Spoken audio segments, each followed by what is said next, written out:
ఫలితం కన్నా ముఖ్యంగా తెలంగాణ ప్రజలకు అంటే ఆకాంక్ష నెరవేర్చే సమయం వచ్చిందని అనుకోవాలి. కాంగ్రెస్ కన్నా ఎక్కువ ప్రజలకు నిజమైన స్వతంత్రం, స్వేచ్ఛా స్వాతంత్రం, ఆత్మగౌరవం నిలబడే రోజు వచ్చిందనుకోవాలి. అంటే కాంగ్రెస్లో పార్టీలో ఉన్న నాయకుల కంటే ప్రజలే ఎక్కువ పడబోతున్నారు అంటారా? బరాబర్ అదైతే ఏం లేదు కదా. అధికారం ఉంటే పవర్ ఉంటుంది చేతిలో, అట్లా దానికి ఏమి వేరే ఏమి ఉండదు. ఆ పవర్ ఎవరి కోసం? ప్రజల కోసం పనిచేయడానికి కోసమే కదా. ఆ పవర్ను మనం ఒక ఆనందం, మనకు ఒక పవర్ ఉన్నదని ఆనందము, బట్ మనకి ఇచ్చినటువంటి పనిని సార్థకత నిరూపించుకోవడం అనేది ఒక టాస్క్. అది ఆ టాస్క్లో భాగంగా మనం చేయాల్సినటువంటి బాధ్యతలు చాలా ఉన్నాయి. నిజంగా 10 ఏళ్ల కింద ఏర్పడలేదు, తెలంగాణ ఇప్పుడు ఏర్పడిందేమో అనేటట్టుగా ఉంది ఈరోజు. ఎందుకంటే మనం చూసినాము తప్పుల తడకాలు, మొత్తం అప్పుల పాలు, రాష్ట్రం మొత్తం ఎట్లా అంటే ఇంకా చెప్పుకోలేని పరిస్థితి ఉంది. మనం మొన్న అసెంబ్లీలో చూసినాం, లొల్లి చూసినాం మనం. 39 వచ్చినాయి మాకు అని మాట్లాడి ఆయన ఇంత పెద్ద డేటా చెప్తున్నాడు కేటీ రామారావు. అహంకారమే నేలకేసి కొట్టింది, అయినా అహంకారం తగ్గలేదు. ఇంకా అధికారం ఉన్నదని ఫీల్ అవ్వకుండా ప్రతిపక్షంలో కూర్చొని సలహాలు సూచనలు ఇవ్వండి, చేతనైతే అవసరం ఉన్న విషయంలో ప్రజల గురించి మాట్లాడుండంటే మేము ఇన్ని చేసినాం అని చేసినాం అని గొప్పలు చెప్తున్నారు, దాని వెనకాల బొక్కల గురించి మాట్లాడతలేదు. ఆ బొక్కల గురించి కాంగ్రెస్ పార్టీ పూర్తిగా వివరాలు సేకరిస్తుంది, వివరాలు తీస్తుంది. ఎవరెవరు ఎంతెంత తిన్నారో అంత కక్కించడానికి రెడీ చేస్తాం తప్పకుండా. దానికోసమే మీరు ఒక స్టేట్మెంట్కి హరీష్ రావు ఇచ్చాడు, మీరు చూడండి. మేము అధికారంలో ఉన్నప్పుడు చూసి చూడనట్టు వదిలేసినాడు. ఎవడు వదలమన్నాడు?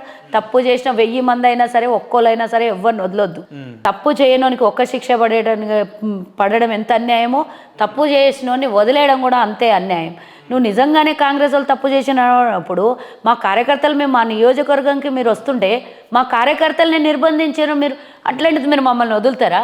అంటే మీరు ఎట్లా మాట్లాడుతున్నారు అంటే ప్రజలకు సంక్షేమ పథకాలు అందించడం కంటే కూడా టీఆర్ఎస్ పార్టీ మీద కక్ష సాధింపు చర్యలు చేసి నో అట్లెట్లా అర్థం చేసుకుంటావు? ఈరోజు ప్రజల సొమ్ముని కాజేసిన వాళ్ళు వాళ్ళ వ్యక్తిగతంగా వాళ్ళ మీద మాకే ఏమన్నా పాలోలా, కులపోలా, ఊరోలా, సంగమోలా ఏం కాదు కదా. వాళ్ళు ఈ 10 ఏళ్ళు అధికారం ఇస్తే కోరుకొని తెచ్చుకొని 1200 మంది చచ్చిపోతే వచ్చిన తెలంగాణలో మా ఆత్మగౌరవం నిలబడుతుంది. నీళ్లు, నిధులు, నియామకాలు ఈరోజు తెలంగాణ ప్రజలకు అందుతాయని అందుకే కదా కొట్లాడుకున్నాం. ఆంధ్రోళ్ళందరూ మన ఉద్యోగాలు తీసుకోపోవట్రి, మన నీళ్ళు తీసుకోపోవట్రి, మన నిధులు తీసుకోపోతున్నారు. కొట్లాడ ఉద్యమం కారణమే అది కదా. లేకపోతే ఏమన్నా ఇక్కడ తెలంగాణలో ఏమన్నా పాకిస్తాన్లో ఉంటాం మనం, ఏమన్నా లేకుంటాం కదా, మన రాష్ట్రంలోనే ఉంటాం కదా. మనకు రావాల్సిన హక్కులు, ఆత్మగౌరవం నిలబడట్లేదని కొట్లాడినాం. ఆ కొట్లాడి తెచ్చుకున్నట్టు ఆ ప్రభుత్వాన్ని కాంగ్రెస్ ఆనాడు 10 ఏళ్ల కింద కాంగ్రెస్ ప్రభుత్వం ఉన్నప్పుడు తెలంగాణ రాష్ట్రం కావాలని కొట్లాడింది అందుకోసమే కదా. మేము కూడా ఆంధ్రప్రదేశ్లో కోల్పోయినాం తెలంగాణ ఇవ్వడం వల్ల.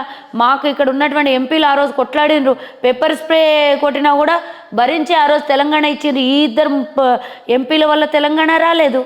ఇవ్వాలనుకున్నారు కాబట్టి ఇచ్చిండ్రు. తెలంగాణ ప్రజలు చచ్చిపోతున్నారు, వాళ్ళ ఆత్మ ఇబ్బంది పడవద్దు, వాళ్ళు 1200 మంది చచ్చిపోయినారు కాబట్టి తెలంగాణ వచ్చింది.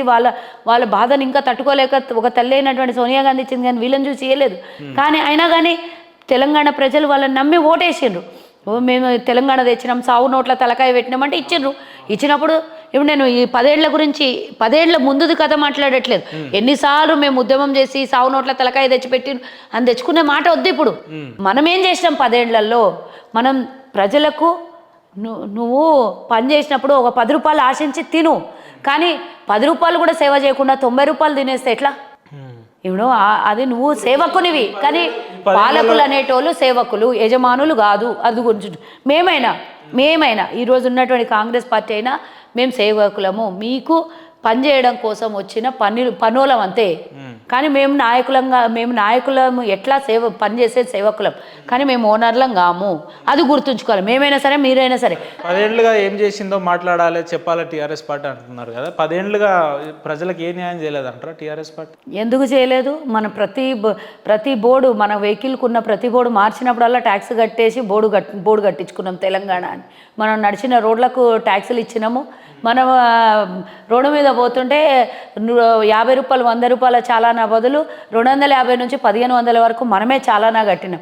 అవి కూడా ఎక్కడ పోయినాయో కూడా తెలియదు. కానీ దాన్ని తీసుకొని ఈరోజు 4 ఫ్లైఓవర్లో 4 ఒక ఏమంటారు అది తీగల వంతెన అంటారు కదా, అదో వేసి ఈరోజు తెలంగాణ ప్రజలకు అభివృద్ధి చేసినామని కళ్ళకు గంతలు కట్టి న్యాయదేవతకు కళ్ళు లేవు గుడ్డిది అన్నట్టు ఈరోజు తెలంగాణ ప్రజల్ని నమ్మించి మోసం చేస్తే ఎవ్వరు మోసపోయే సమయంలో లేరు. కాబట్టి మిమ్మల్ని ఈరోజు గద్దె దింపినరు. నేను చేయలేదా అన్నాను. ప్రతి ప్రభుత్వంలో ఎంతో కొంత అభివృద్ధి జరుగుతుంది, జరిగి తీరాల్సిందే. జరగకపోతే కట్టే పట్టుకొని రెడీగా నిలబడతారు ప్రజలు. కానీ చేసిన దానికన్నా ఎక్కువగా 100 రెట్లు అవినీతి చేసిండ్రు. 100 రెట్లు అవినీతి చేసిండ్రు. ఆ రోజు ఏమన్నారు మీరు? తెలంగాణ ఇచ్చేటప్పుడు 17,000 కోట్ల మిగులు బడ్జెట్ ఇచ్చినాం మీకు. అప్పుల రాష్ట్రం ఇవ్వలేదు కదా. మరి ఈరోజు ఎందుకు చిన్న రాష్ట్రం, అప్పుడు పెద్ద రాష్ట్రంలోనే మనం విడిపోయేటప్పుడు అసలు మనకు అభివృద్ధి లేదు, మన రాష్ట్రానికి నిధులే లేవు, మన రాష్ట్రానికి ఏమీ ఇవ్వట్లేదు గత ప్రభుత్వాలు, గత పాలకులు అని చెప్పినటువంటి మీరు, మరి పోయేటప్పుడు మేము అప్పుల పాలు చేసి ఇవ్వలేదు, మీకు అభివృద్ధి చేసి ఇచ్చినాం. మీరు వచ్చినాక అభివృద్ధి అనే మాట మీద ఈరోజు ఏం కొత్త ఐఐటీలు వచ్చినాయా, లేకపోతే కొత్తగా ఏమన్నా ఇండస్ట్రీస్ వచ్చినాయా, లేకపోతే ఏమన్నా ప్రభుత్వ రంగ సంస్థలు విపరీతంగా పెరిగినాయి అంటే ఏం పెరిగినాయి చెప్పండి నాకు. మేము ఈరోజు ఆనాడు 60 రూపాయలు పోయించుకునే పెట్రోల్ 110 రూపాయలు పోయించుకుంటున్నాం. ఆ రోజు గజం జాగా 10,000 5,000 కొనేది ఈ రోజు 1,00,000 రూపాయలు పెట్టి కొంటున్నాం.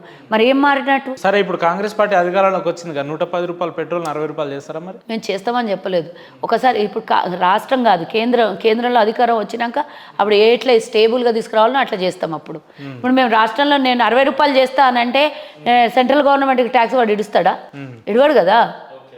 మరి మేము ఆ రోజు 2 రూపాయలు 60 రూపాయల నుంచి 62 రూపాయలకు వస్తేనే గుడ్డలు చెంపుకొని నడి రోడ్డు మీద వచ్చిన వాళ్ళు 110 రూపాయలు వస్తే ఈ స్టేట్ గవర్నమెంట్ ఒక్కరోజన్న వాళ్ళ మీద ధర్నా చేసిందా? పోనీ ఏమైనా 5 రూపాయలు 10 రూపాయలు ప్రభుత్వానికి ఆమ్దాని తక్కువైనా పర్లేదని ఏమైనా తక్కువ చేసినావా? చేయలేదు కదా. మళ్ళీ మేనిఫెస్టోలు ఇంత పొడుగా పెట్టిరు. గ్యాస్ 400కి ఇస్తా, సన్న బియ్యం ఇస్తా, 2,000 నుంచి 4,000 పెన్షన్ చేస్తా, 10,000 నుంచి 16,000 రూపాయలు రైతు బంధు ఇస్తా అని చెప్పిండ్రు. మళ్ళీ 10 ఏళ్ళు మీరే అధికారంలో ఉన్నారు. ఇవన్నీ ఎందుకు చేయలేదు? మేము మేనిఫెస్టోలో ఏం పెడితే తిరిగి మళ్ళీ అదే పెడతారు. 2018లో అదే చేశారు, 14లో అదే చేశారు, మళ్ళీ 23లో కూడా మాదే కాపీ పేస్ట్ చేశారు. కానీ ప్రజలు ఒక్కసారి అవకాశం ఇచ్చారు, రెండోసారి ఏమైనా చేస్తారనుకున్నారు, కానీ ఏం చేయలేదు. మిమ్మల్ని దింపిందాక మీకు అసలు మీకు రియలైజేషన్ ఇంకా రాకపోవడం ఏమన్నా ఎగురుతున్నారు. మేము అన్నీ చేసినాం, కానీ కొన్ని రోజులు టైం పడుతుంది. పాపం ఇంకా ఆ స్పృహల నుంచి బయటికి రాలేరు వాళ్ళు. కొన్ని రోజులు అవుతుంది, టైం పడుతుంది, బయటకు వస్తారు. చెప్పండి, 2 దఫాలుగా 10 ఏళ్ళుగా అధికారం ఇవ్వని కాంగ్రెస్ పార్టీని ఈరోజు అధికారంలో కూర్చోబెట్టారు ప్రజలు. అంటే టీఆర్ఎస్ పార్టీ మీద ఉన్న వ్యతిరేకమా, లేదంటే కాంగ్రెస్ పార్టీ ఏదో చేస్తుందనే ఒక నమ్మకమా? అంటే 2. దీన్ని విడదీసి మాట్లాడలేము మనం. టీఆర్ఎస్ పార్టీ మీద పూర్తిగా వ్యతిరేకత వచ్చింది. ఒకటి మహిళలకు, రెండోది యువత డ్రగ్స్కి అలవాటు అయిపోయి, మూడోది బెల్ట్ షాపులు, నాలుగోది యువతకు ఉద్యోగాలు లేవు, ఇంకోటి స్కాములు. ఇన్ని జరిగి వాళ్ళ మీద పూర్తిగా వ్యతిరేకత వచ్చింది. ఇక ఆల్టర్నేట్ ఎవరు అని ప్రజలైతే ఆలోచిస్తారు కదా. ఎంత మంచి గవర్నమెంట్ ఉన్నా 10 ఏళ్లకు ఒకసారి మార్పిడి జరుగుతుంది, అది రాసి పెట్టుకోండి. 2004 నుంచి 14 వరకు కాంగ్రెస్ పూర్తి స్థాయిలో ప్రజల సేవలను అందించింది, అన్ని పథకాలను ఇచ్చింది, అన్ని చేసింది. ముఖ్యంగా తెలంగాణ కూడా ఇచ్చింది. అయినా కానీ మమ్మల్ని గెలవనీయలేదు కదా ప్రజలు. ఎవ్రీ 10 years టెన్యూర్కి ప్రభుత్వాన్ని మారుస్తారు, అది మాత్రం గ్యారంటీ. అంటే ఇప్పటి వరకు జరిగిన చరిత్రలు, ఇక ముందేం జరుగుతుంది అనేది నేను చెప్పలేను, కానీ ఇప్పటి వరకు అయితే ఆ చరిత్ర ఉంది. ఒకటి. రెండోది, మేము ప్రజల దగ్గరికి 14లో ఫెయిల్ అయినాం. మేము ఇచ్చినాం తెలంగాణ, మాకు ఓటేయండి అని అడగడంలో, అది ఇంకా నిస్సందేహంగా నేను చెప్తున్నా, అడగడంలో ఫెయిల్ అయినాం.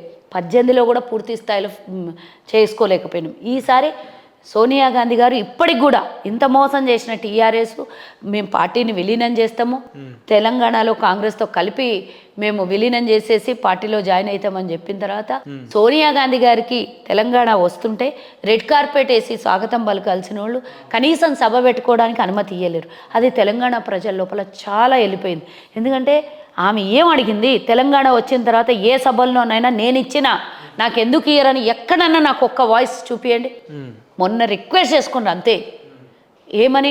తెలంగాణ ప్రజలు కాంగ్రెస్కి ఓటేసి గెలిపియండి అని అన్నారు, కానీ నేను ఇచ్చాను నాకెందుకు ఇయ్యరు, నాకు ఇయ్యాలి అని డిమాండ్ ఎక్కడ లేదు. కానీ వీళ్ళు పెట్టుకున్నది ఏంది, మేము సావు నోట్ల తలకాయ పెట్టినాము, కానీ సావు నోట్ల కాదు, నోట్లో ఇడ్లీ పెట్టుకొని తెలంగాణ కోసం కొట్లాడినని అయితే అందరికీ తెలుసు.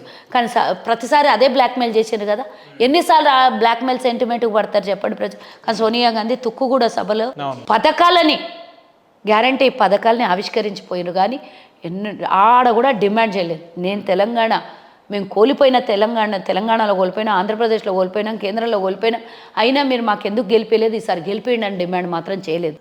ప్రజలకు కావాల్సినటువంటి పథకాలను కేటాయించిపోయిండ్రు కానీ డిమాండ్ చేయలేదు. ఆ తర్వాత ప్రజలు రియలైజేషన్ అయ్యిండ్రు.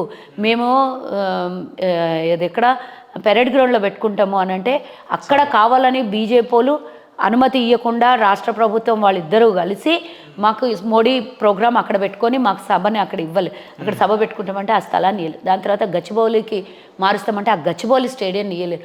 కనీసం ప్రభుత్వ స్థలాల్లో చేసుకుంటామంటే ప్రభుత్వ స్థలాల్లో ఇవ్వలేరు. అక్కడ తుక్కుగూడలో రైతులు ముందుకొచ్చి మేము ఇస్తామని ఇచ్చి స్థలాన్ని కేటాయిస్తే అక్కడ మేము సభను ఏర్పాటు చేసుకున్నాం. ఆ సభ తర్వాతనే కదా ప్రజలు పూర్తిగా ఎట్టి పరిస్థితుల్లో కాంగ్రెస్కి ఈసారి అవకాశం ఇవ్వాలని ఆ రోజు నుంచి డే బై డే పూర్తి స్థాయిలో కాంగ్రెస్ వైపు మళ్ళినటువంటి తెలంగాణ ప్రజలు.